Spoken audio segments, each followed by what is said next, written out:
Good morning. कैसे हैं आप सभी लोग। आज हम फिर से आप लोगों के लिए सामान्य हिंदी व्याकरण में इसके पहले जो समास चैप्टर पढ़ रहे थे उसमें आपको अव्ययीभाव समास और तत्पुरुष समास के कारक विभक्ति कारक चिन्हों के आधार पर 6 भागों में जो विभक्त किया गया था, जो बांटा गया था, उसकी चर्चा हुई थी। जैसे कर्म तत्पुरुष, करण तत्पुरुष, संप्रदान तत्पुरुष, अपादान तत्पुरुष, संबंध तत्पुरुष, अधिकरण तत्पुरुष की चर्चा हुई थी। उसी के आगे का जो भाग है, अगला जो पार्ट है कर्मधारय समास, आज हम लोग उसकी चर्चा करेंगे, कर्मधारय समास की। और देखते हैं, क्योंकि कर्मधारय समास और बहुब्री में बहुत लोग कहते हैं एक ही जैसे प्रश्न लगते हैं, तो दोनों में अंतर क्या है, पहले हम अंतर की बात करेंगे और एक एक दोनों का उदाहरण देकर के समझाएंगे कि बहुब्री समास और कर्मधारय समास में कैसे हम ये समझ पाएंगे कि हमको उत्तर कर्मधारय देना है या बहुब्री देना है। तो शुरुआत करते हैं कर्मधारय समास की परिभाषा से। ठीक है, चलिए।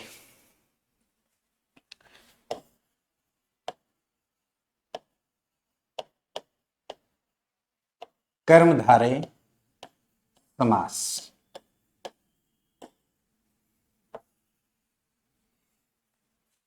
कर्मधारय समास परिभाषा।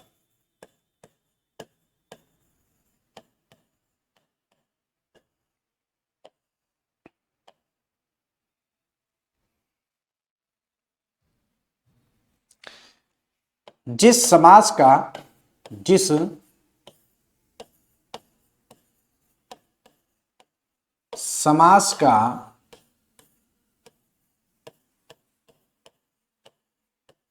उत्तर पद प्रधान हो तथा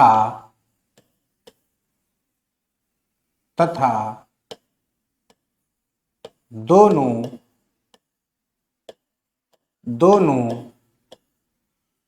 पदों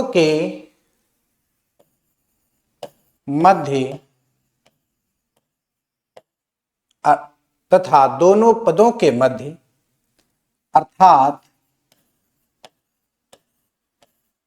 पूर्व पद या पूर्व पद और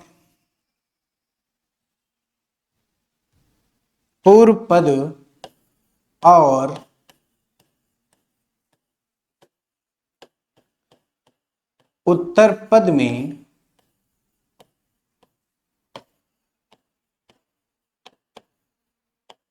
उपमान, उपमेय,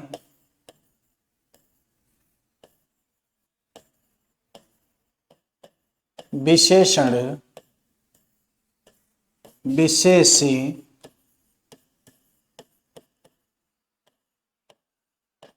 का संबंध हो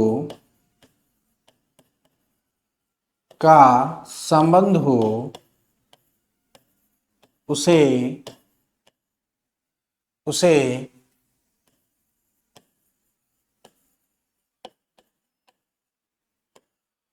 कर्मधारय समास कहते हैं।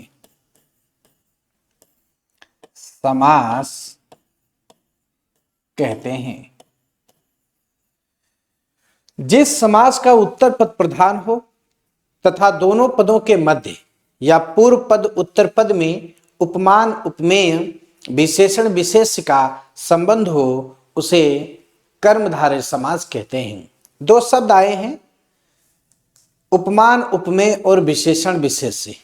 ये होते क्या है, पहले हम इनकी चर्चा करते हैं, उसके बाद में इनसे संबंधित एक एक उदाहरण देते हैं ताकि प्रश्न को समझा जाए। जैसे यहां पे आप लोग देख रहे होंगे एक शब्द मैंने लिखा है उपमान। क्या लिखा है? उपमान। और यहां लिखा है उपमेय। ठीक है, इधर लिखा है विशेषण और विशेष्य। अब ये चारों शब्द जो होते हैं उसमें उपमान क्या है, उपमेय क्या है, विशेषण क्या है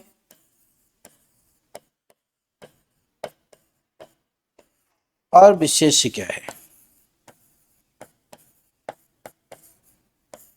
पहले इसे देखते हैं। उपमान।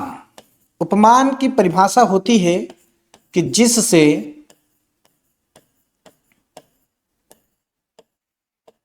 उपमा दी जाए उसे कहते हैं उपमान। उपमेय क्या होता है? जिसकी उपमा दी जाए उसे क्या कहेंगे? उपमेय। विशेषण क्या होता है? जो शब्द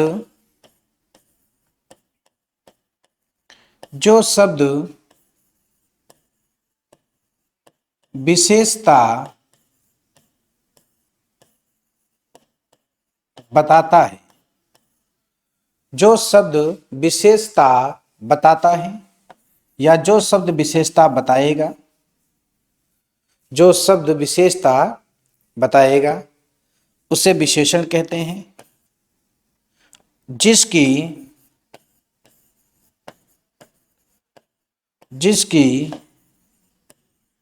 विशेषता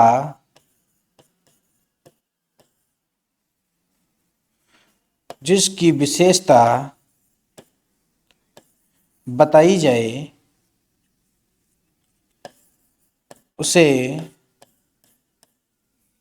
उसे विशेष्य कहते हैं। तो यहाँ पे हम लोग देखेंगे जो हमारे शब्द आए हैं, जिससे उपमा दी जाए उसे क्या कहेंगे? उसे कहेंगे उपमान। और जिसकी उपमा दी जाए उसे क्या कहेंगे? उपमेय। और जो शब्द विशेषता बताएगा, जो शब्द विशेषता बताएगा उसे क्या कहेंगे? यहाँ पे जो शब्द विशेषता बताएगा, इसको ऐसे लिख दें, जो शब्द विशेषता बताएगा उसे कहेंगे विशेषण। और जिसकी विशेषता बताई जाए उसे क्या कहेंगे? विशेष। ठीक है, तो यहाँ पे हम देखेंगे जो शब्द विशेषता बताएगा उसे क्या कहेंगे? विशेषण। और जिसकी विशेषता बताई जाए उसे क्या कहेंगे? विशेष्य। ठीक है, अभी जब मैं उदाहरण, इससे संबंधित कुछ उदाहरण आपको मिलेंगे तो ये चीजें समझ में आ जाएंगी, कौन सा विशेषण होता है, कौन सा विशेष्य होता है, कौन सा उपमान है, कौन सा उपमेय है। जैसे एक प्रश्न मैं लिख रहा हूं, मुख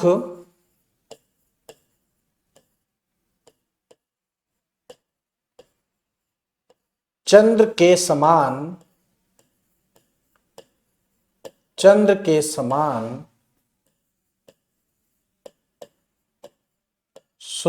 है।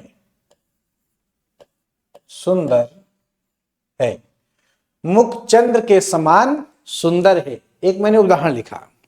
अब इसमें सबसे पहले हम देखेंगे उपमान और उपमेय कौन कौन से शब्द हैं। तो क्या बताया गया उपमान में? कि जिससे उपमा दी जाए। तो देखो, मुख चंद्र के समान सुंदर है, चंद्रमा से उपमा दी गई तो चंद्र क्या हुआ? उपमान हो गया। और आगे कहा गया कि जिसकी उपमा दी जाए उसे उपमेय कहते हैं। तो मुख की उपमा दी गई तो इसे उपमेय कहते हैं। ठीक है, हम लोग उपमा अलंकार पढ़ते हैं तो वहां 4 भेद मिलते हैं उपमा के। एक उपमान होता है, एक उपमेय होता है, एक वाचक शब्द होता है। वाचक शब्द कहते हैं जैसे सा, सी, सम, तुल्य, के समान, सदृश, सरिस इत्यादि शब्द होते हैं जो वाचक शब्द में प्रयोग किए जाते हैं। तो यहाँ पे देखेंगे के समान जो लिखा हुआ है, के समान, ये आपका वाचक शब्द है। कैसा है? वाचक शब्द है, वाचक शब्द है। और एक होता है साधारण धर्म, जो गुण होता है, साधारण धर्म गुण जो होता है वो प्रकट किया जाता है। तो यहाँ पे जो सुंदर है वो क्या है? एक गुण है। तो उपमान है, उपमेय, वाचक शब्द और साधारण धर्म, ये उपमा के 4 भेद होते हैं।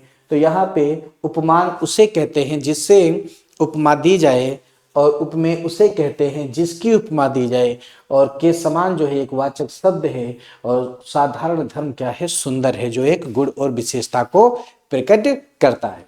इसके अलावा अगर हम देखें यहाँ पे, तो जो मैंने वाचक शब्दों की बात की, उपमा अलंकार की पहचान ही यही वाचक शब्दों से की जाती है, जो मैंने कुछ शब्द बताए हैं, जैसे सा, सी, सम, तुल्य, के समान, सरिस इत्यादि शब्द होते हैं, अब इन्हीं शब्दों से हम लोग पहचानते हैं कि उपमा अलंकार है। जैसे पीपर पात सरिस मन डोला, तो यहां पे देखो सरिस मिल गया, तो उपमा अलंकार हो गया। मुख बाल रवि सम, सम मिल गया, सम, मुख बाल रवि सम लाल होकर ज्वाला सा बोधित हुआ, ठीक है, सब मिल गया। मखमल के झूले पड़े हाथी सा टीला, सा मिल गया। यही कहीं पर बिखर गई वह भग्न विजय माला, सी मिल गया। आहुति सी गिर चढ़ी चिता पर चमक उठी ज्वाला सी। तो ये जो मैंने शब्द बताए हैं, इन्हीं से हम लोग पहचानते हैं कि हमारा उपमा अलंकार की पंक्तियां दी गई हैं, ठीक है। अब हम लोग बात कर लेते हैं यहाँ पे जो विशेषण विशेष से बताया गया कि ये होता क्या है। जैसे एक प्रश्न लिखा है यहाँ पे, खीरा कड़वा है, खीरा कड़वा है, एक प्रश्न दिया गया। अब खीरा कड़वा है, इसमें विशेषण क्या है? तो देखो विशेषण की परिभाषा क्या बताया मैंने। वैसे परिभाषा तो होती है संज्ञा या सर्वनाम की विशेषता बतलाने वाले शब्दों को विशेषण कहते हैं, लेकिन जब वाक्य दिया जाता है उस वाक्य में विशेषण को कैसे निकालेंगे, तो उसके लिए हम जो शब्द विशेषता बताएगा उसे विशेषण कहते हैं, और जिसकी विशेषता बताई जाए उसे विशेष्य कहते हैं। तो देखो खीरे की विशेषता बताई गई, खीरे की विशेषता बताई गई कि खीरा कैसा है, कड़वा है। ये कड़वा विशेषता बता रहा है, ये कड़वा विशेषता बता रहा है। तो जो शब्द विशेषता बताएगा उसे क्या कहते हैं, उसे विशेषण कहते हैं। क्या कहते हैं? विशेषण कहते हैं। और जिसकी विशेषता बताई जाए उसे क्या कहते हैं? देखो यहाँ पे लिखा है जिसकी विशेषता बताई जाए उसे क्या कहते हैं? विशेष्य कहते हैं। समझ में बात आ रही है? उसे क्या कहते हैं? विशेष्य कहते हैं।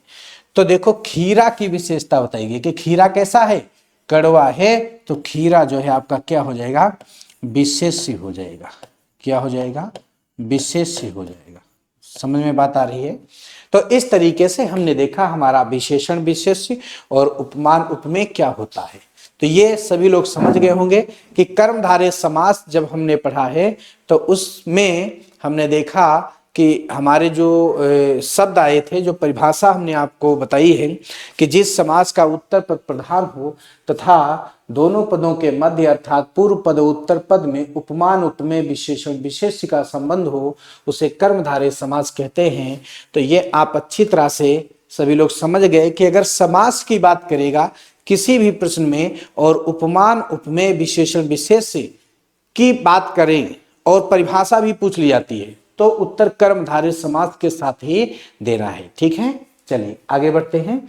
अब हम देखेंगे कर्मधारय समास जो प्रश्न आएंगे उसको कैसे विग्रह करेंगे, उसका कैसे विग्रह करेंगे। जैसे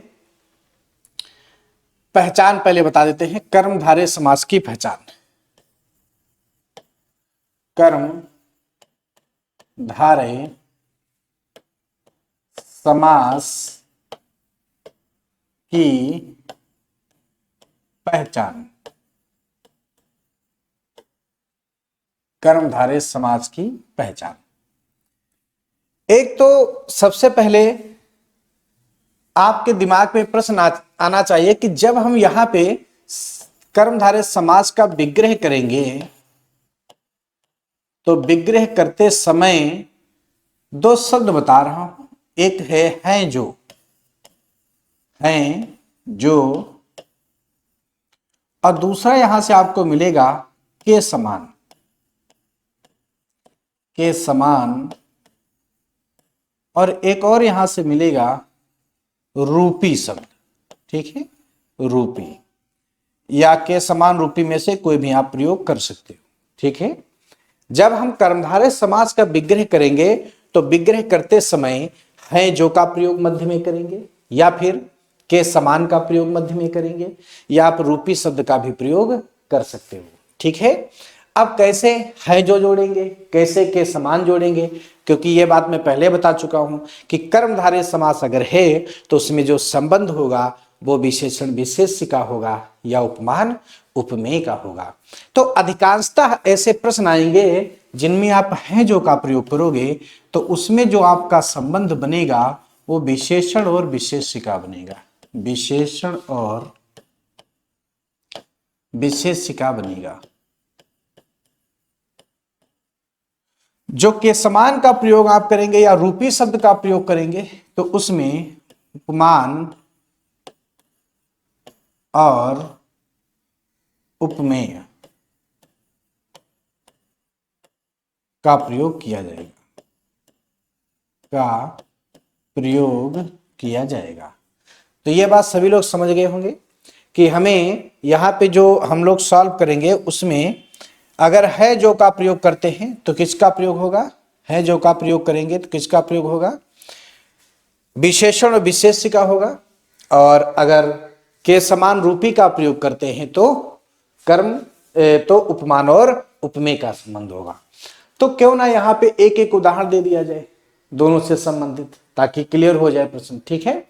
देखो जैसे एक प्रश्न मैं लिख रहा हूं, परमानंद, एक प्रश्न है,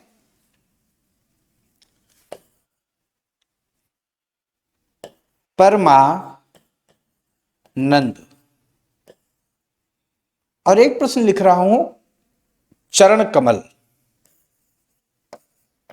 चरण कमल,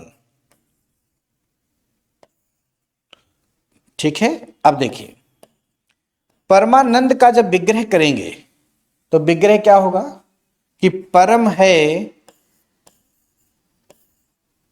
परम है जो आनंद, आनंद, ठीक है जो का प्रयोग कर दिया, है जो का प्रयोग यहां पे हो गया तो विशेषण विशेष्य का संबंध हो गया। आनंद की विशेषता बताएगी कि आनंद कैसा है, परम है। और चरण कमल क्या लिखेंगे, कमल के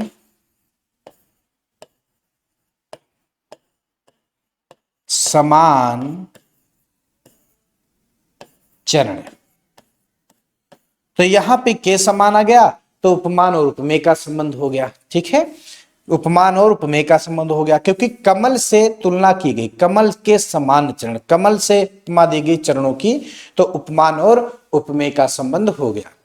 और यहीं पे मान लो एक प्रश्न और लिखा है, जैसे प्रश्न आ गया वेद संपत्ति, एक प्रश्न लिखा है वेद संपत्ति, वेद संपत्ति, तो विग्रह होगा, जैसे रूपी का भी प्रयोग आप कर सकते हो, यहां पे मैंने बताया था, ये देखिए, तो वेद विग्रह होगा वेद रूपी संपत्ति, संपत्ति, वेद रूपी संपत्ति, ठीक है। तो इस तरीके से हम लोग समास विग्रह को करेंगे। तो आप ध्यान रखिएगा कर्मधारय समास की पहचान में क्या होगा, जब समास विग्रह करेंगे, विग्रह करते समय है जो का प्रयोग किया जाएगा, और है जो का प्रयोग होगा तो विशेषण विशेष्य का संबंध होगा। के समान का प्रयोग करेंगे तो उपमान उपमेय का संबंध होगा। के समान के साथ आप रूपी को भी प्रयोग में ला सकते हो। सभी लोग समझ गए। चलिए अब हम लोग दोनों में, जैसे शुरुआत जब मैंने की थी तो बहुब्रीहि समास और कर्मधारय में अंतर क्या है, कैसे पहचानेंगे, तो उसका मैं दो उदाहरण दूंगा, एक बहुब्रीहि समास का और एक आपको कर्मधारय समास का। दोनों का उदाहरण एक एक देते हैं और फिर दोनों में अंतर समझते हैं। जैसे यहां पर एक प्रश्न लिखा है लाल मणि, एक प्रश्न है लाल मणि, और एक प्रश्न है नीलकंठ। नीलकंठ दोनों का जब विग्रह करेंगे तो अभी मैंने पीछे आपको बताया, इस प्रश्न में देखिए है जो का जब प्रयोग करेंगे तो उसमें विशेषण विशेष का संबंध होगा, और के समान का प्रयोग करेंगे तो उपमान और उपमेय का संबंध होगा। तो जब दो उदाहरण दिए गए, इन दो उदाहरणों में एक लाल मणि और नीलकंठ, बहुब्री और कर्मधारय में अंतर क्या है इसको हम समझते हैं। तो लाल मणि का जब विग्रह करेंगे तो लिखेंगे लाल है जो मणि, और नीलकंठ का जब विग्रह करेंगे तो लिखेंगे नीला है कंठ जिसका, नीला है कंठ जिसका। शुरुआत में मैंने आपको बताया था कि समास में प्रायः दो पद होते हैं। समास में कितने पद होते हैं? दो पद। एक पूर्व पद होता है और एक उत्तर पद होता है। तो देखा जाए इसमें पूर्व पद क्या है, यहां पूर्व पद है लाल, ठीक है, और यहां पूर्व पद क्या है? नीला। इधर उत्तर पद क्या है? मणि, और यहां उत्तर पद क्या है? कंठ। बहुब्रीहि समास की परिभाषा में कहा गया कि जब दोनों पद मिलकर, जैसे ये आपका पहला पद लाल है, दूसरा मणि है, दोनों पद मिलकर अगर किसी तीसरे पद की ओर संकेत करते हैं, ऐसे संकेत करते हो तो बहुब्रीहि समास होगा। और ये दोनों पद मिलकर अगर तीसरे पद की ओर संकेत ना करते हो तो बहुब्रीहि समास नहीं होगा, ठीक है। तो देखिए किसमें तीसरा पद ऐसा है जिसमें संकेत होता है और किसमें नहीं होता है, ठीक है, इस बात को ध्यान रखेंगे। कुल मिलाके ये आप समझ गए कि दोनों पद मिलकर अगर किसी तीसरे पद की ओर संकेत करते हैं तो बहुब्रीहि समास होगा, वरना कर्मधारय समास होगा, क्योंकि उपमान उपमेय और विशेषण विशेष्य का जो संबंध है वो कर्मधारय समास में होता है, ठीक है। अब हम देखते हैं यहां पे, जैसे मैंने शुरुआत में कहा था कि जो है जो का प्रयोग है, पीछे आप देखो प्रश्न में बताया है कि है जो का प्रयोग है तो विशेषण विशेष्य का संबंध होगा। और विशेषण की बात मैंने की थी, ये यहाँ पे देखेंगे आप। विशेषण के विषय में मैंने बताया था कि जो शब्द विशेषता बताएगा उसे विशेषण कहते हैं, और जिसकी विशेषता बताई जाए उसे विशेष्य कहते हैं। यह परिभाषा मैंने पहले बता दी। तो अब हम अपने प्रश्न पे आ जाते हैं। प्रश्न में कहा गया कि जो मणि है, मणि कैसी है? लाल। तो इस मणि की विशेषता बताएगी कि मणि लाल है, कोई तीसरा अर्थ यहां से नहीं निकल रहा है, ये ध्यान रखिएगा। सिर्फ मणि की विशेषता बताएगी कि मणि कैसी है? लाल है, यहां से कोई तीसरा अर्थ नहीं निकल रहा है। तो तीसरा अर्थ नहीं निकलेगा तो फिर इसका उत्तर देना है कर्मधारय समास। इस बात को आप सभी लोग ध्यान रखेंगे कि कर्मधारय और बहुब्रीहि में अंतर क्या है और कैसे हमें उत्तर देना है, ठीक है। क्योंकि जब दोनों पद मिलकर किसी तीसरे पद की ओर संकेत करेंगे तभी बहुब्रीहि होता है, नहीं तो उपमान उपमेय और विशेषण विशेष्य का संबंध होते हुए कर्मधारय समास उत्तर देना है। अब देखिए, जब मणि की विशेषता लाल बताएगी तो जो विशेषता बताता है उसे क्या कहते हैं? विशेषण। तो लाल क्या है? विशेषण है, और जिसकी विशेषता बताई जाए उसे विशेष्य कहते हैं। तो मणि क्या है? विशेष्य है, ठीक है।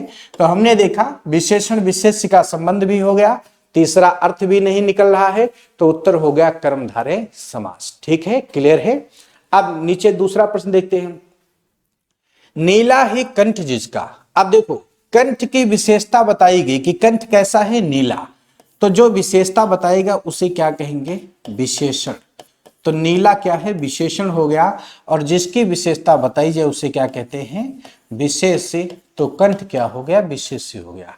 अब हम देखेंगे ऊपर वाले प्रश्न में भी विशेषण विशेष्य का संबंध था, और नीचे दूसरा जो प्रश्न दिया गया उसमें भी विशेषण विशेष्य का संबंध हो गया।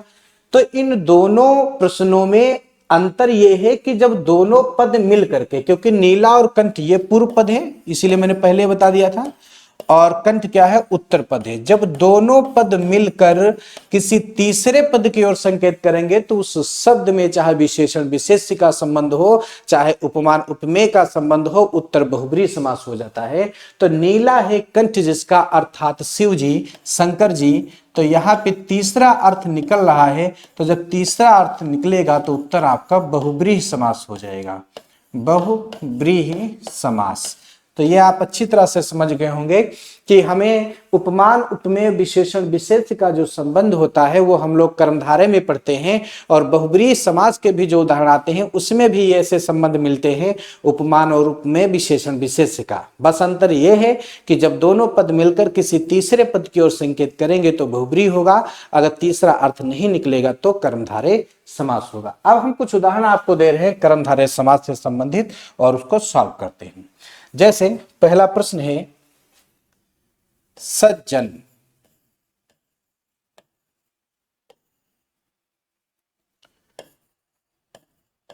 वीरबाला,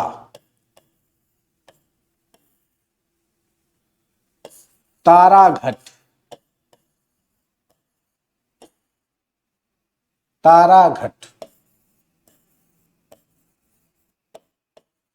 विद्याधन,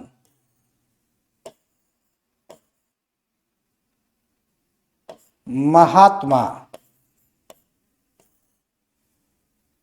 महात्मा। इसके अलावा भी बहुत से उदाहरण हैं। महासागर है, ठीक है, कापुरुष है, महासागर है, का पुरुष है, मीनाक्षी है,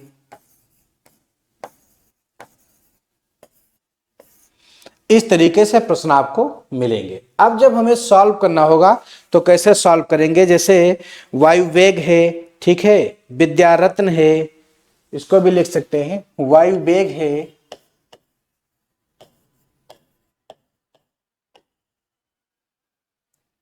विद्यारत्न है, विद्यारत्न। अब विद्या रत्न का जब समास विग्रह करेंगे तो क्या होगा, विद्या के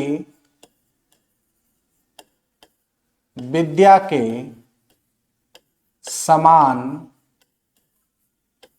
रत्न, विद्या के समान रत्न, ठीक है। वायु वेग का विग्रह क्या होगा, वायु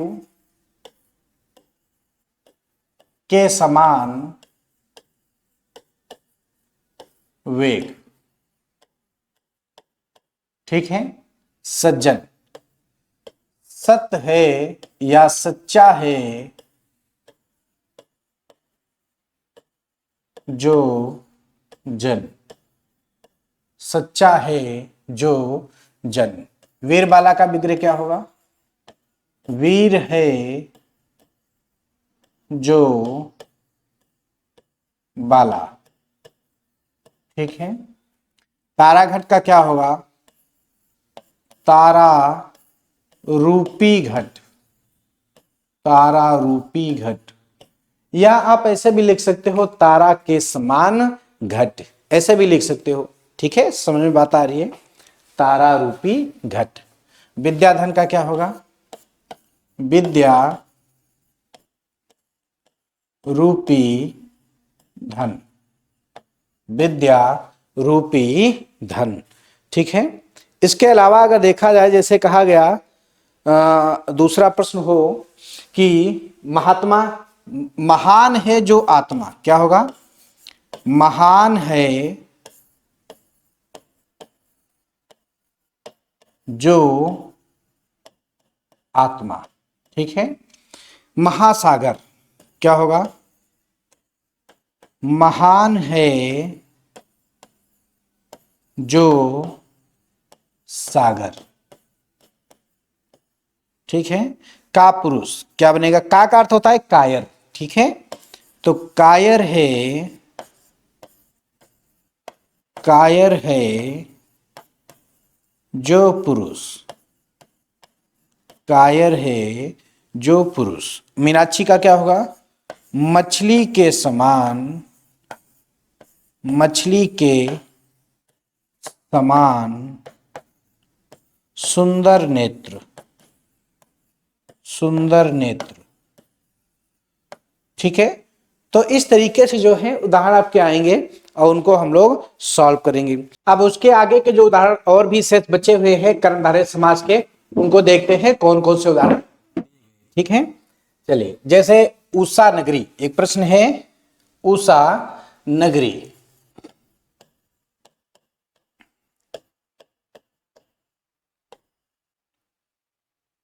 क्रोधाग्नि, अगला है क्रोधाग्नि।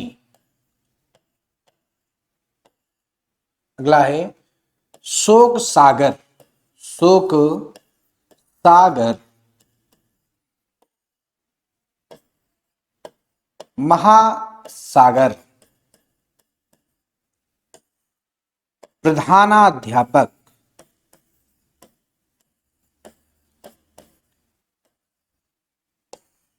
श्वेत पत्र,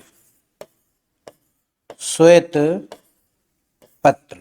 ठीक है, इस तरीके से जैसे मैंने पिछली उसमें बताया है कि है जो का प्रयोग करेंगे तो विशेषण विशेष्य का संबंध होगा, और के समान का प्रयोग करेंगे तो उपमान और उपमेय का संबंध बनेगा। तो देखते हैं, उषा नगरी में उषा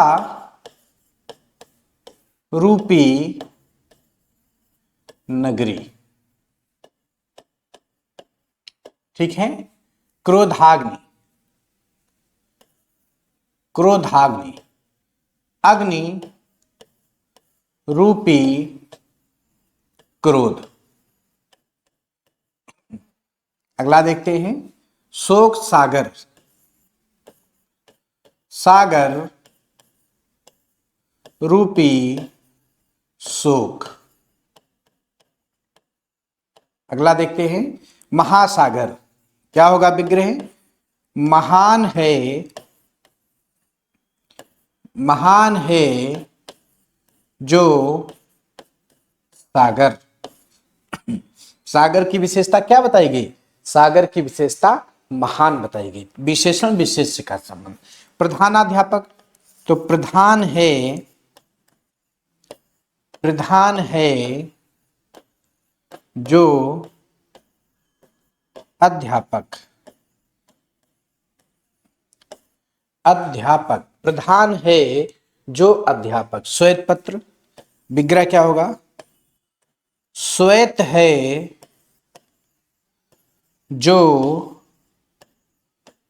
पत्र, श्वेत है जो पत्र। पत्र की विशेषता बताएगी कि पत्र कैसा है, श्वेत है। तो कर्मधारय समास सभी लोग बहुत अच्छी तरीके से समझ गए कि समास विग्रह करते समय हैं जो का प्रयोग करेंगे, के समान का प्रयोग करेंगे, रूपी शब्द का प्रयोग कर सकते हैं, और दोनों पद मिलकर किसी तीसरे पद की ओर संकेत करें, चाहे विशेषण विशेष्य का संबंध हो, चाहे उपमान उपमेय का संबंध हो, अगर दोनों पद मिलकर किसी तीसरे पद की ओर संकेत करते हैं तो बहुब्रीहि हो जाएगा, और अगर तीसरे पद की ओर संकेत ना करें तो कर्मधारय उत्तर हो जाएगा। ठीक है, तो ये कुछ उदाहरण थे कर्मधारय समास से संबंधित। और अब हम अगला समास का भेद पढ़ेंगे, कर्मधारय समास के बाद द्विगु समास। ठीक है, देखिए, द्विगु समास। समास के कुल कितने भेद बताए थे, समास के 6 भेद बताए गए थे, जिसमें अव्ययीभाव समास हम लोगों ने पढ़ा, तत्पुरुष समास पढ़ा, कर्मधारय समास पढ़ा। अब चौथा नंबर जो है वो द्विगु समास का है। द्विगु समास को हम लोग पढ़ेंगे 4 नंबर पे, द्विगु समास। ठीक है, देखिए परिभाषा क्या है, जिस समास का, जिस समास का पहला पद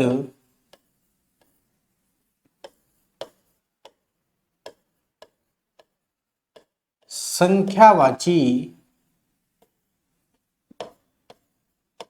विशेषण हो, विशेषण हो, जिस समास का पहला पद संख्यावाची विशेषण हो उसे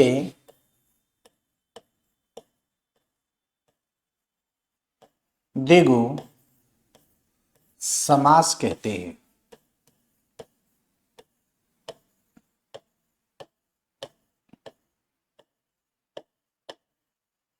उसे द्विगु समास कहते हैं। ठीक है, अब इसमें बताया गया कि पहला जो पद होगा कैसा होगा, संख्यावाची होगा। ठीक है, एक संख्या होगी, उसके साथ में संख्यावाची विशेषण होगा। ठीक है, विशेषण जैसे हम लोग पढ़ते हैं, विशेषण के चार भेद होते हैं, सार्वनामिक विशेषण, गुणवाचक विशेषण, संख्यावाचक विशेषण, परिमाण बोधक विशेषण। तो जो संख्यावाचक विशेषण है, इसलिए संख्यावाची विशेषण की बात की गई है। पहले संख्या होगा, जो भी प्रश्न आएगा, और उसे द्विगु समास कहेंगे। ठीक है, लेकिन मैं आपको एक पहचान भी बता देता हूं कि जब द्विगु समास का समास विग्रह करेंगे, क्या करेंगे, विग्रह, विग्रह करते समय, विग्रह करते समय समूह या समाहार का प्रयोग होता है, का प्रयोग होता है। बात समझ में आ रही है कि समास विग्रह करते समय समूह या समाहार का प्रयोग होता है। ठीक है, अब जैसे यहां पे मैं कुछ उदाहरण आपको दे रहा हूं और समझते हैं। जैसे पहला प्रश्न है अठन्नी, पहला प्रश्न है अठन्नी, चवन्नी,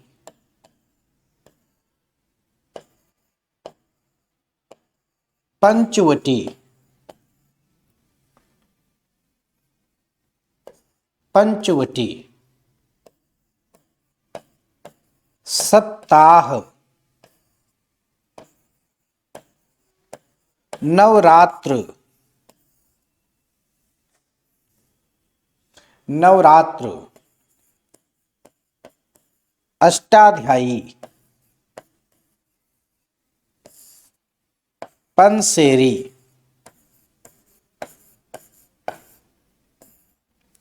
पंसेरी। ठीक है, अब जब विग्रह करेंगे तो हमने बता दिया कि पहला पद कैसा होना चाहिए, संख्यावाची होना चाहिए, और पदों के अंत में जब संख्यावाची होगा तो विग्रह करते समय समूह या समाहार का प्रयोग होता है। किसका, या तो समूह या समाहार। समूह समाहार मतलब मिलाने की प्रक्रिया। ठीक है, तो देखते हैं अठन्नी क्या बनेगा, विग्रह अगर करते हैं तो 8 आनों का समूह, 8 आनों का, 8 आनों का समूह। ठीक है, अब आप देखें इस प्रश्न में पहला जो पद है यहां पे पहले 8 आया और बाद में समूह का प्रयोग भी किया गया। तो पहला पद कैसा होना चाहिए, संख्यावाची होना चाहिए। ठीक है, और पद के अंत में जब समास विग्रह करेंगे तो समूह और समाहार का ज्ञान होना चाहिए। ठीक है, बात समझ में आ रही है। ठीक है, आगे देखते हैं अगला जो प्रश्न दिया गया है। जैसे दूसरा प्रश्न है चवन्नी, क्या लिखा है, चवन्नी। तो चवन्नी का जब विग्रह करेंगे तो क्या विग्रह होगा चवन्नी का विग्रह क्या होगा, 4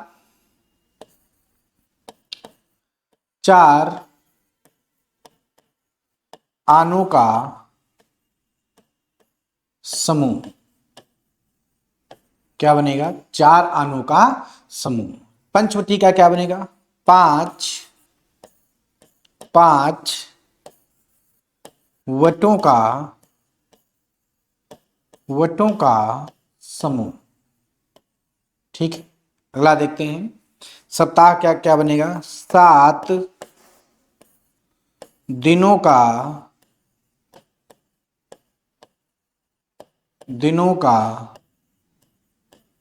समूह।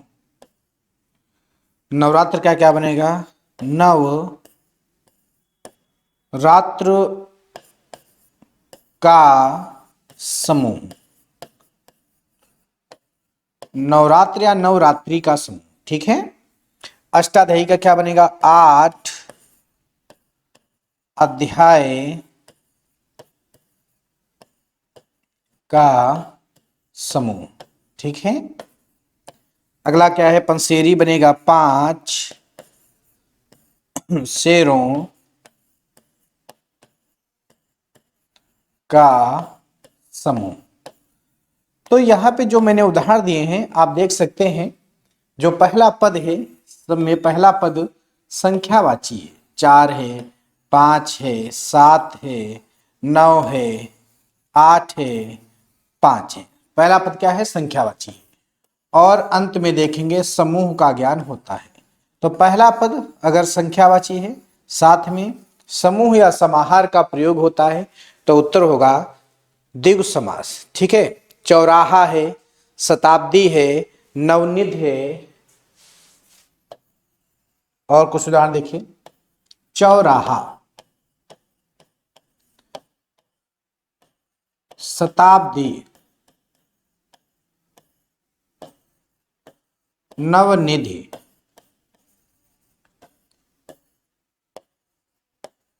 नवग्रह, पंजाब। ठीक है पंजाब। अब इसका अगर विग्रह किया जाए तो कैसे विग्रह होगा, पहला पद संख्यावाची होना चाहिए। चौराहा का क्या लिखेंगे, 4 राहों का समूह। 4 राहों का समूह, समझ में बात आ रही है। ठीक है, शताब्दी में देखें 100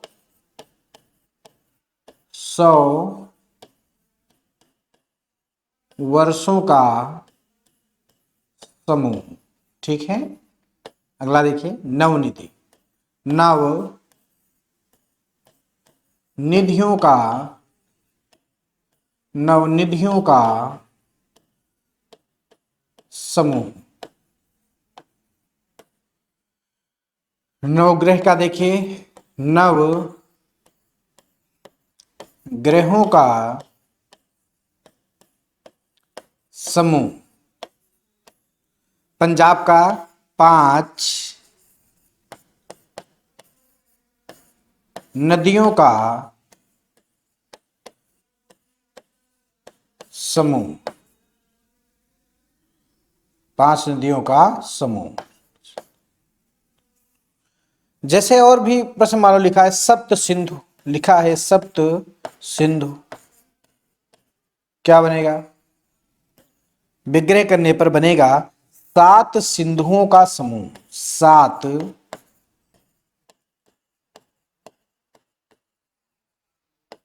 सिंधुओं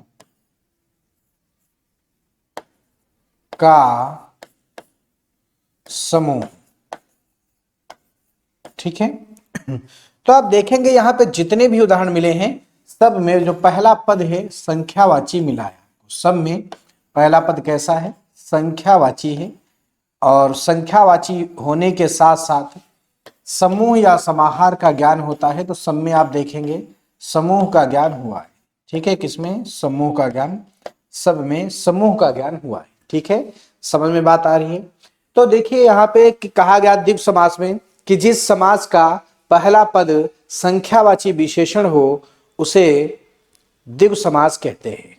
ठीक है, एकांकी है, दोपहर है, ठीक है, तिराहा है, ऐसे प्रश्न अगर आते हैं तो उत्तर जो है आपका द्विगु समास में दिया जाता है। ठीक है, इसके अलावा मान लो बहुत से प्रश्न होते हैं, दोपहर आ जाए तो 2 पहरों का समूह हो गया, एकांकी आ जाए 1 अंक का समूह हो गया, पंचतंत्र आ जाए 5 तंत्रों का समूह हो गया।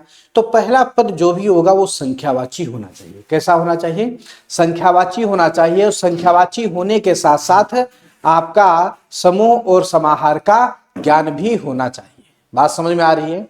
तो यहां तक मैं आशा करता हूं कि ये चीज सभी लोग समझ गए बहुत अच्छी तरीके से कि द्विगु समास का उदाहरण अगर आएगा तो उसे कैसे सॉल्व किया जाएगा। ठीक है, चलिए आगे बढ़ते हैं। द्विगु समास के बाद जो अगला समास का भेद है, अगला जो भेद है द्वंद्व समास। नंबर 5 पे हम लोग पढ़ेंगे द्वंद्व समास।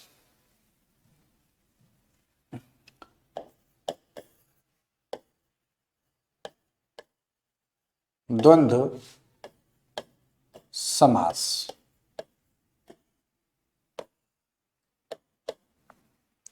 द्वंद्व समास की परिभाषा क्या है कि जिस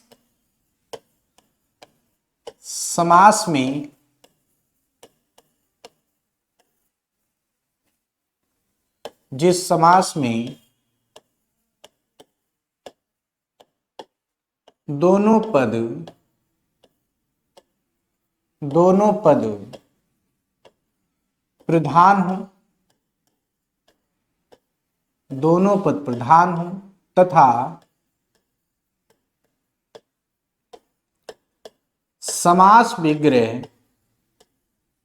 दोनों पद प्रधान हो तथा समास विग्रह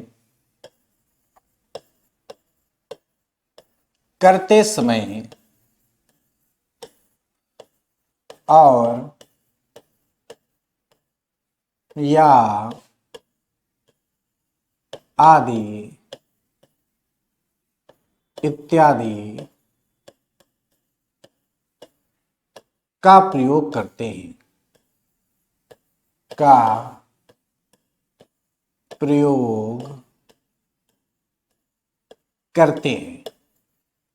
ठीक है। जिस समास में दोनों पद प्रधान हो तथा समास विग्रह करते समय और या आदि इत्यादि का प्रयोग करते हैं। यहां पे देखो 3 शब्द मैंने लिखे हैं। इसे या का मतलब अलग नहीं समझना, या का भी प्रयोग होता है। एक और है, ठीक है, एक इसका प्रयोग करेंगे, ये यहां पे लिख देता हूं। एक या है, दूसरा या का भी प्रयोग हो सकता है और आदि इत्यादि का भी प्रयोग होता है। ठीक है।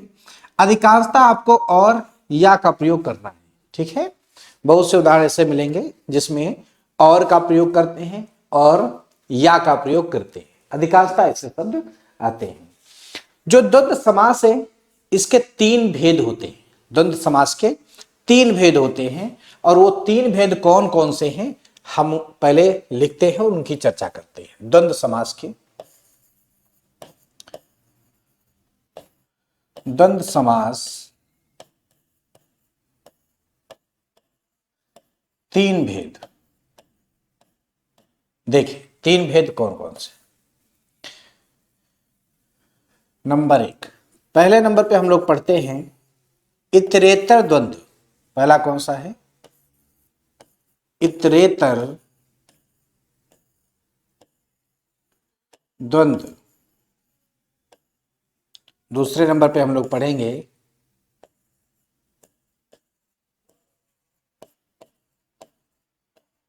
वैकल्पिक द्वंद्व। तीसरे नंबर पे हम लोग पढ़ेंगे समाहार द्वंद्व। ठीक है। ये 3 भेद हमको पढ़ना है। अब ये होते क्या है? इतरेतर द्वंद्व क्या है, वैकल्पिक द्वंद्व क्या है, समाहार द्वंद्व क्या है। तो मैं आपको एक सीधा आसान तरीका बता देता हूं कि जब ऑप्शन में जैसे मान लो कोई प्रश्न दिया गया और उसमें इतरेतर द्वंद्व, वैकल्पिक द्वंद्व, समाहार द्वंद्व ऐसे ऑप्शन आ गए तो आप विग्रह किए हो, जैसे अमीर गरीब आ गया, कृष्ण अर्जुन आ गया, ऐसे प्रश्न आए हैं तो आप समझ में नहीं आ रहा। द्वंद्व समास तो समझ गए, लेकिन अब द्वंद्व समास के भेद आ गए। तो उसमें मैंने जैसे कृष्ण अर्जुन प्रश्न आया तो कृष्ण और अर्जुन मैंने लिख दिया। तो अब कौन सा सही होगा? द्वंद्व के तो तीनों ऑप्शन दिए हुए हैं। तो आप ध्यान रखेंगे अगर इतरेतर द्वंद्व है तो और अगर जोड़े हैं समास विग्रह करते समय तो इतरेतर के साथ जाना है। अगर वैकल्पिक द्वंद्व है तो या का प्रयोग करेंगे और समाहार द्वंद्व है तो आदि इत्यादि का प्रयोग करेंगे। इसके साथ में मैं बता दूं आपको कि समाहार द्वंद्व में जो प्रश्न आएगा, जो शब्द आएगा, उसी के अर्थ का बोध कराएगा। उसी के अर्थ का बोध कराएगा। उसी के अर्थ का बोध मतलब क्या होगा? जैसे यहां पे मैं उदाहरण दूंगा तब ये समझना ज्यादा आसान होगा, तो इसलिए इस चीज को मैं वहीं पे लिख दूंगा। ठीक है। जो शब्द दिया जाएगा उसी के समान दूसरा आपको मिलेगा। ठीक है। अब जैसे यहाँ पे आप सभी लोगों को पता चल गया ये 3 शब्द हमें जोड़ना है। अधिकांशता मैंने कहा था दो का ही प्रयोग होता है, और का प्रयोग होता है और या का प्रयोग होता है। ठीक है, अधिकांशता जो है दो शब्दों का प्रयोग होता है। आदि और इत्यादि का भी प्रयोग होता है। लेकिन एक बात और यहाँ यहीं पे सीख लो कि जब जैसे आदि का और इत्यादि, पहली बात इन दोनों में अंतर क्या है। जब दो उदाहरण होते हैं, दो उदाहरण, तो हम आदि का प्रयोग करते हैं, और दो से अधिक उदाहरण अगर हो तो इत्यादि का प्रयोग करते हैं। दो से अधिक उदाहरण हो तो इत्यादि का प्रयोग करते हैं। समझ में बात आ रही है? ठीक है, तो यहां पे जैसे मैंने लिखा कपड़े लत्ते, क्या लिखा? कपड़े लत्ते। तो कपड़े लत्ते जो शब्द आया है उसमें दो ही उदाहरण हैं, एक कपड़ा और दूसरा लत्ता। कपड़े लत्ते में कौन सा समास होगा? कपड़े लत्ते में उत्तर क्या देंगे? देना है समाहार द्वंद्व, कपड़े लत्ते आदि, ऐसे प्रयोग किया जाएगा। ठीक है, और दो से अधिक उदाहरण कर दिए हैं, जैसे कंद, मूल, फल, मेवा, मिष्ठान, तो उत्तर क्या देना है? आपको इत्यादि का प्रयोग करना है। तो सभी लोग समझ गए कि दो उदाहरण होंगे तो आदि का प्रयोग, और दो से अधिक हो तो इत्यादि का प्रयोग करते हैं। अब हम आपको कुछ यहां से उदाहरण दे रहे हैं, उसको देखते हैं। जैसे प्रश्न है कृष्णार्जुन, कृष्णार्जुन। ठीक है, अब जब समास विग्रह करेंगे तो क्या होगा? कृष्ण और अर्जुन, कृष्ण और अर्जुन। ठीक है, जैसे प्रश्न लिखा है सीताराम, सीता राम, तो क्या होगा? सीता और राम। ठीक है, जैसे प्रश्न आया राधे श्याम, राधे श्याम, तो राधे श्याम तो क्या होगा? राधा और श्याम। ठीक है, और उदाहरण देखिए लव कुश, जैसे प्रश्न है लव कुश, तो विग्रह क्या होगा? विग्रह होगा लव और कुश। राम लक्ष्मण, राम लक्ष्मण, तो विग्रह क्या होगा? राम और लक्ष्मण।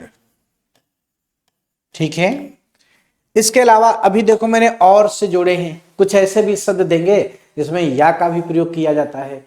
लेकिन और के लिए मैं एक तरीका बता दूं, अगर शब्द अलग अलग प्रयोग होते हैं तो और का ही प्रयोग करिएगा। ठीक है, देख सकते हैं जो भी मैंने उदाहरण लिखे हैं, दोनों जो शब्द आए हैं अलग अलग हैं।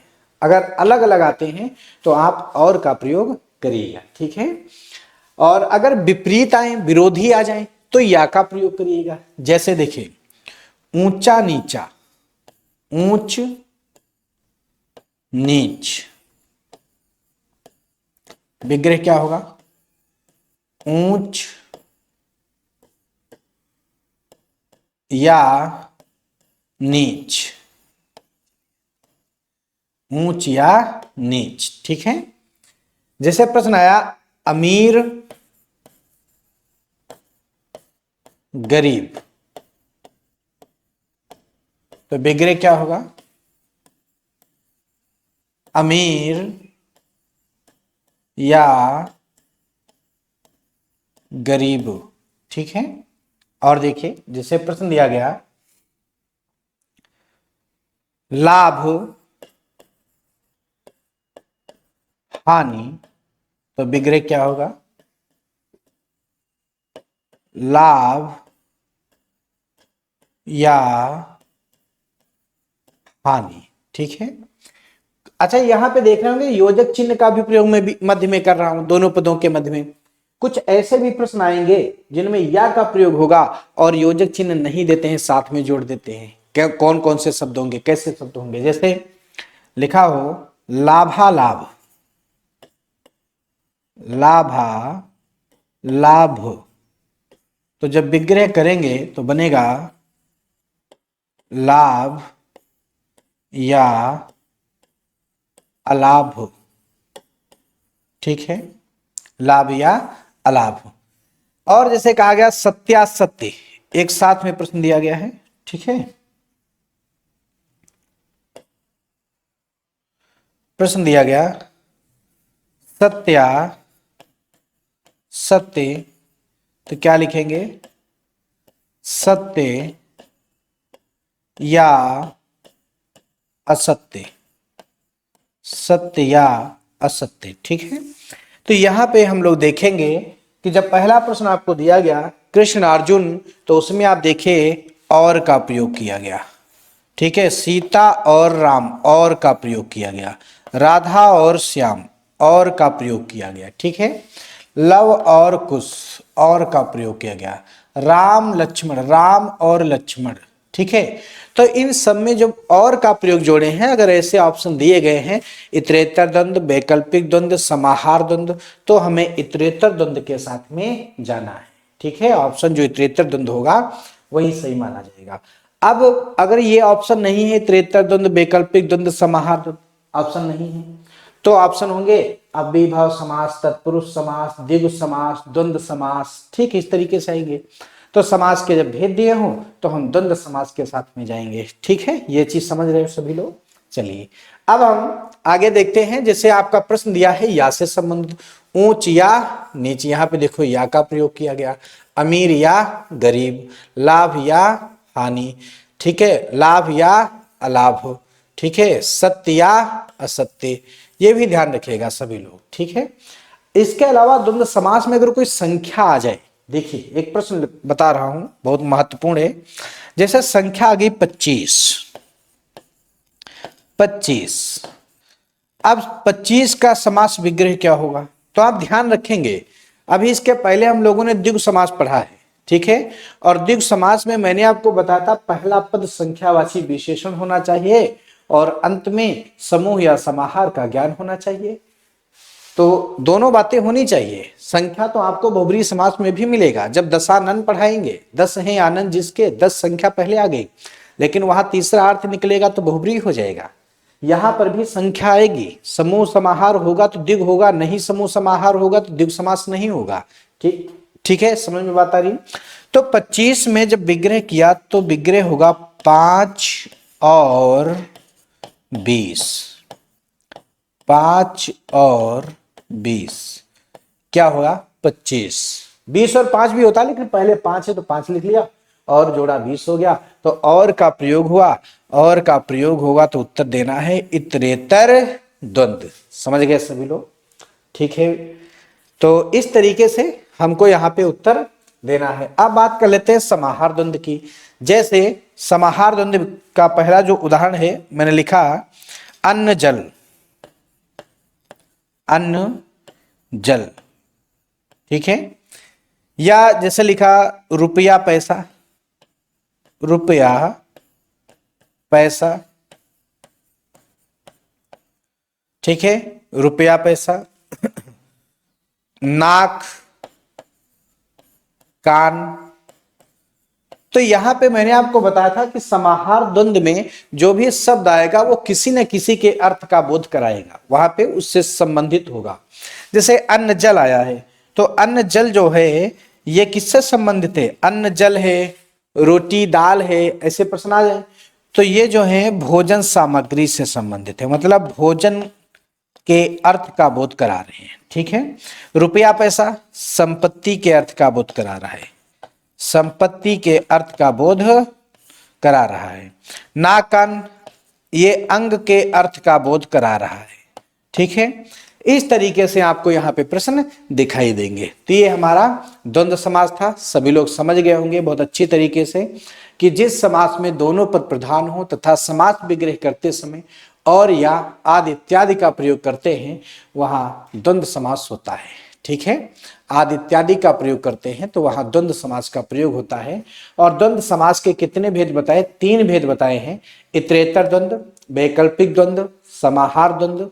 इतरेतर द्वंद्व में और का प्रयोग करेंगे, वैकल्पिक में या का प्रयोग करेंगे, समाहार में आदि इत्यादि का भी प्रयोग करते हैं, अन्न जल आदि, रुपया पैसा आदि, नाक कान आदि।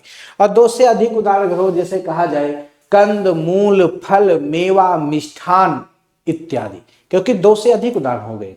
तो दो से अधिक उदाहरण अगर होंगे तो यहाँ पे उत्तर इत्यादि के साथ जाना है, लाल बाल पाल इत्यादि। ठीक है, तो इसके अलावा भी जैसे प्रश्न आ गया हरिहर में कौन सा समास है।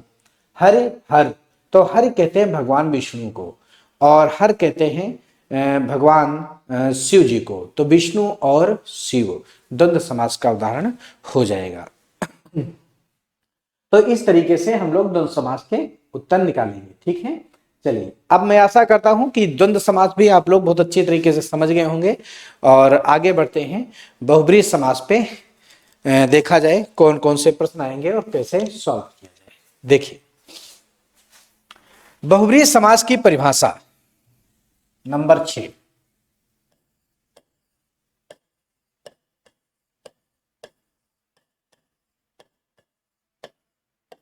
बहुब्रीहि समास, बहुब्रीहि समास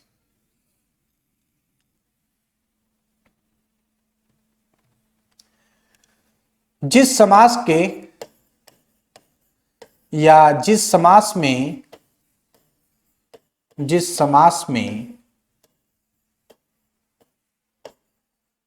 कोई भी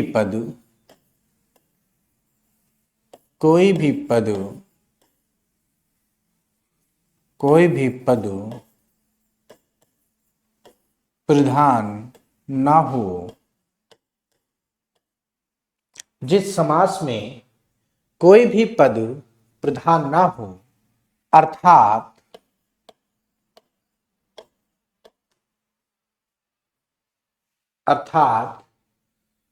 दोनों पद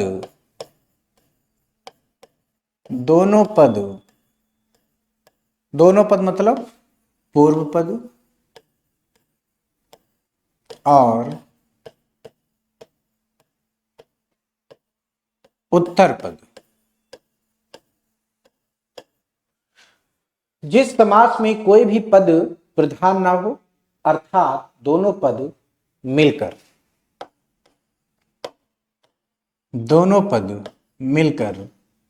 किसी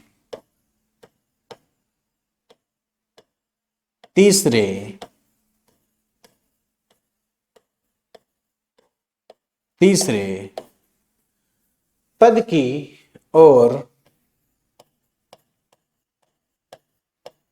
संकेत करते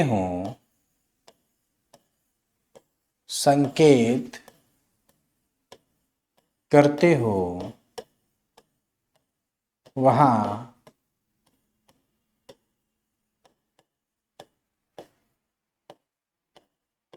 बहुब्रीहि समास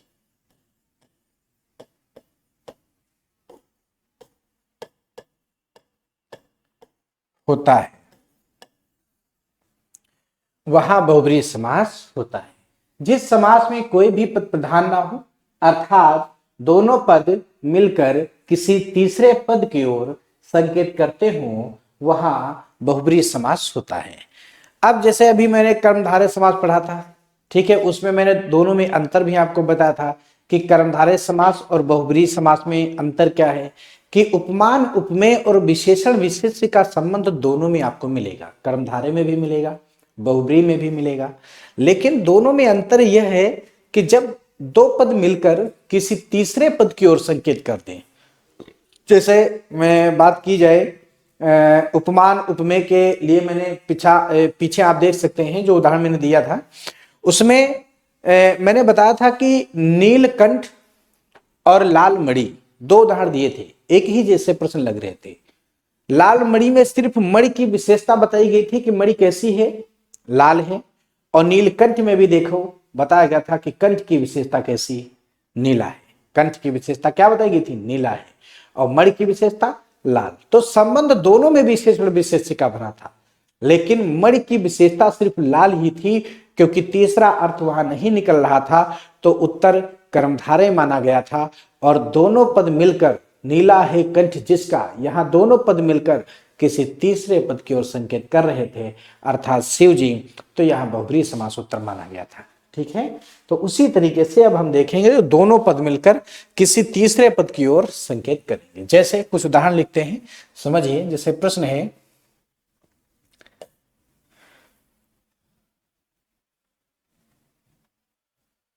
चक्रपाणि, चक्रपाणि,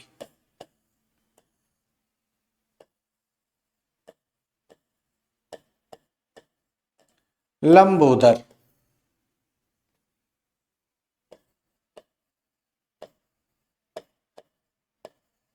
सुलोचना,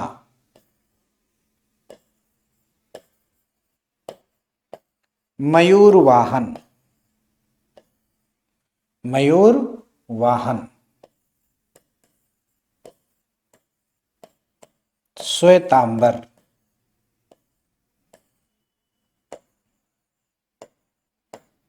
पीतांबर, पीतांबर,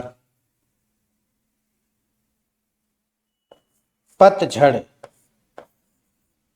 पतझड़।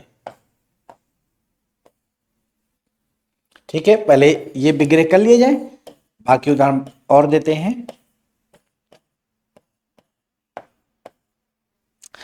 पीतांबर है, श्वेतांबर है, ठीक है, और इसके अलावा लंबोदर है, चक्रपाणि है, और आपका उदाहरण इसमें चतुर्मुख है, चंद्रकांति है, सपत्नीक है, प्रफुल्ल कमल है। बहुत से उदाहरण इसमें आते हैं, और देख लेते हैं। सपत्नीक कौन सा है? सपत्नीक है, चंद्रकांत है,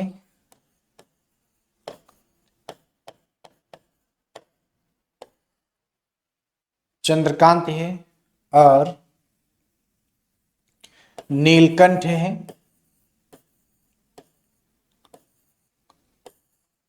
गंगाधर है,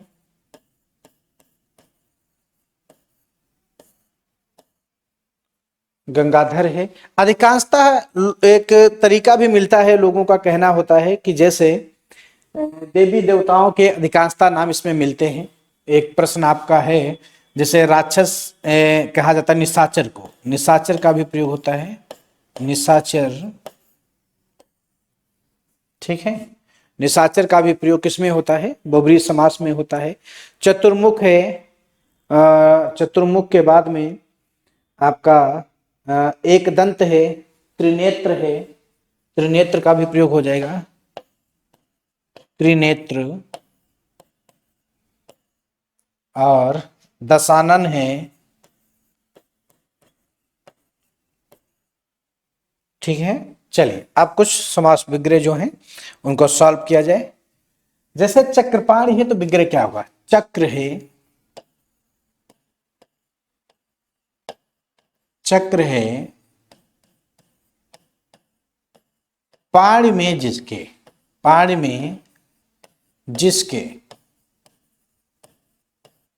चक्र है पाणि में जिसके, अर्थात कौन? विष्णु जी।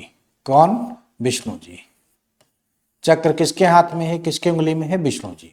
ठीक है, और यहां पे जैसे लंबोदर है, लंबा है, लंबा है उदर जिसका, लंबा है उदर जिसका, गणेश जी। क्या उत्तर होगा? गणेश जी। ठीक है, और देखते हैं। सुलोचना, सुंदर हैं, सुंदर हैं लोचन जिसके, लोचन जिसके, सुंदर हैं लोचन जिसके, अर्थात मेघनाथ की पत्नी का नाम था सुलोचना, या कोई विशेष स्त्री भी हो सकती है। ठीक है, कोई भी विशेष स्त्री हो सकती है, कोई भी स्त्री, विशेष स्त्री। ठीक है, और देखते हैं। मयूर वाहन, मयूर है वाहन जिसका, वाहन जिसका, अर्थात कार्तिकेय जी, कार्तिकेय जी। ठीक है। श्वेतांबर क्या विग्रह होगा? श्वेत है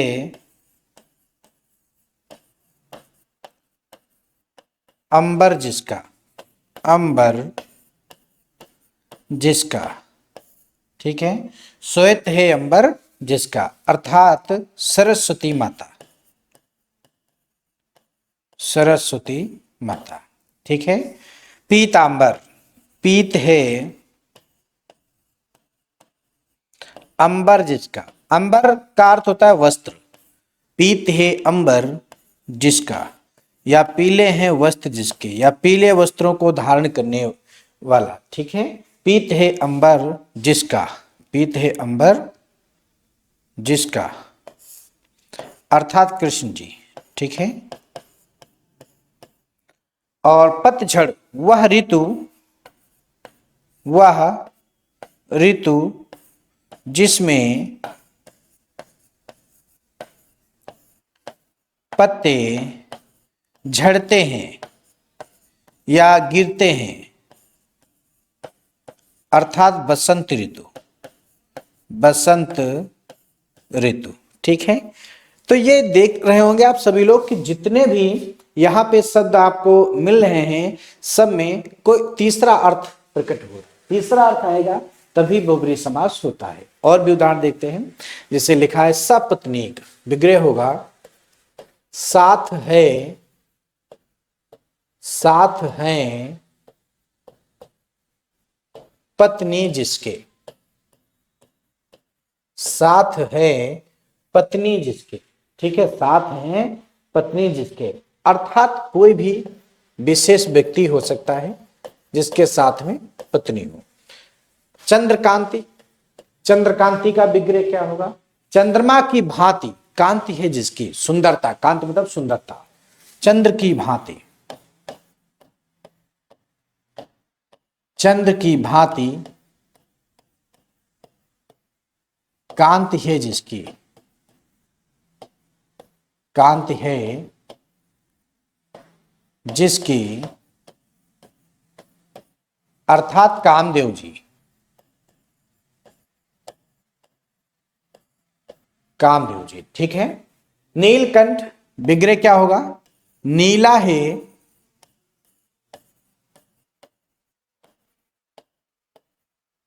नीला है कंठ जिसका,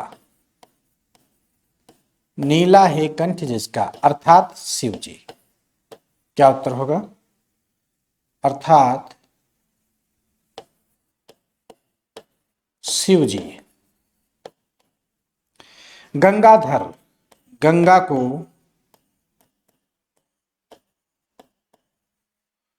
धारण करने वाले, गंगा को धारण करने वाले, गंगा को किसने धारण किया है? शिव जी, शिव जी। ठीक है। निशाचर, निशा में, निशा में, निशा मतलब रात में विचरण करने वाला, विचरण, विचरण करने वाला। अब यहां कोई भी हो सकता है, राक्षस, कोई राक्षस। ठीक है। त्रिनेत्र, तीन हैं नेत्र जिसके, नेत्र जिसके। अब तीन नेत्र किसके हैं? भगवान शिव, शिव जी। ठीक है। और दशानन, 10 हैं, 10 हैं आनन जिसके, अर्थात कौन? 10 आनन किसके हैं? रावण के। क्या उत्तर होगा? रावण, रावण। ठीक है। तो ये आप देखेंगे बहुब्रीहि समास के उदाहरण हैं जिसमें आपने देखा कि दो पद मिलकर किसी तीसरे पद की ओर संकेत कर रहे हैं और दोनों पद मिलकर अगर किसी तीसरे पद की ओर संकेत करते हैं तो बहुब्री समास होता है। ठीक है, तो बहुब्री समास की परिभाषा भी ध्यान रखिएगा कि जिस समास का कोई भी पद प्रधान ना हो, अर्थात दोनों पद मिलकर किसी तीसरे पद की ओर संकेत करते हो, तो वहां बहुब्री समास होता है। ठीक है, तो ये समास से संबंधित कुछ प्रश्न थे। जैसे हम लोगों ने जब शुरुआत की थी समास में, तो वहां 6 भेद बताए गए थे। तो 6 भेद में अव्ययीभाव समास पढ़ा, तत्पुरुष समास कारक चिन्हों के आधार पर 6 भागों में बांटे गए थे, उनको भी पढ़ा था बहुत विस्तार से। कर्मधारय समास भी बहुत विस्तार से पढ़ा, द्विगु समास भी पढ़ लिया, द्वंद्व समास भी विस्तार से पढ़ा है और बहुब्री समास भी पढ़ लिया। अब यहाँ से मैं आशा करता हूँ बहुत विस्तार से चर्चा हुई है समाज चैप्टर पे। आप कोई भी एग्जाम देने जाएंगे तो कोई ना कोई प्रश्न यहाँ से मिलेगा, और जिस तरीके से मैंने आपको समझाया है उस तरीके से आप लोग अगर देखेंगे तो इसके अलावा भी इसी से संबंधित जितने भी प्रश्न होंगे आपको बहुत ही आसानी से सॉल्व हो जाएंगे। तो आज हम यहीं तक आपको पढ़ाएंगे और अगली क्लास में अगला पार्ट ले करके बहुत ही जल्दी आ रहे हैं। तब तक आप लोग मेहनत करो और पढ़ते रहो। धन्यवाद।